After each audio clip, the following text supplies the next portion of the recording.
अशक्य असं काही नाही आहे. प्रयत्न केले ना तर सगळं काही शक्य होतं. थोडासा आत्मविश्वास असला पाहिजे. असं का बोलते मी ते तुम्हाला व्हिडिओच्या शेवटीच कळेल.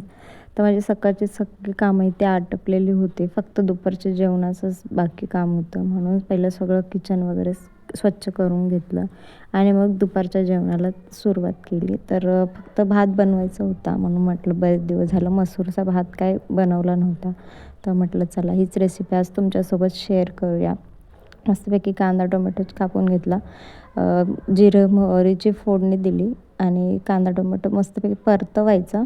त्याच्यामध्ये सगळे मसाले जे होते ते ॲड केले. किचन किंग गरम मसाला, तिखट आणि आलं लसणाची पेस्ट. मी एवढेच मसाले टाकते, जास्त काही मला आवडत नाही.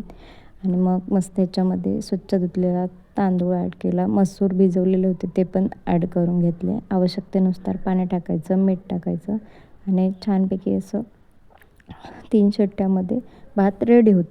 तुम्हाला पण असं झटपट काय बनवायचं असेल ना, तर ही रेसिपी नक्की ट्राय करा. तर बघा असा काही भात तयार झालेला आहे आणि खूप छान टेस्टी लागतो भात. मला आवडतो. मी असं एकटे असले ना, तर मी नेहमी असं शॉर्टकटमध्येच बनवायचा प्रयत्न करत असते. तर बघा भात खूप छान झालं आहे. दक्ष आणि मी मिळून मग आम्ही दुपारचं जेवणसुद्धा करून घेतलं. त्याला पण हा भात आवडला.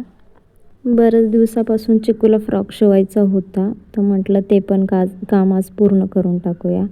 पण मला आहे ना शिलाईचं इतकं काही काम जमत नाही. मी फक्त घरगुती वापरासाठी मशीन घेतलेले आहे आणि यूट्यूबवर बघून मी असं बनवत असते आणि 3-4 तासाच्या मेहनतीनंतर असा काय फ्रॉक रेडी झालेला आहे. आणि मी फर्स्ट टाईमच बनवलं आहे बरं का फ्रॉक. ह्याच्या अगोदर मी असं काही शिवलं नव्हतं. तर कसं झालं आहे मला नक्की सांगा. व्हिडिओ आवडल्यास लाईक, शेअर, सबस्क्राईब करायला विसरू नका. आणि पहिल्यांदाच फ्रॉक बनवला आहे त्यामुळे माझी मुलगी पण खूप खुश झाली. मस्तपैकी फोटोज काढले, व्हिडिओज वगैरे काढले. सगळ्यांना दाखवत होती ती की माझ्या मम्मीनं माझ्यासाठी फ्रॉक शिवलं आहे म्हणून. तर सुरुवातीला मला थोडीशी भीती होती की व्यवस्थित जमेल की नाही फ्रॉक बनवायला. पण म्हटलं चला प्रयत्न तर करून बघायला काय हरकत नाही, नाही का? तर चलो भेटू नेक्स्ट व्हिडिओमध्ये. बाय.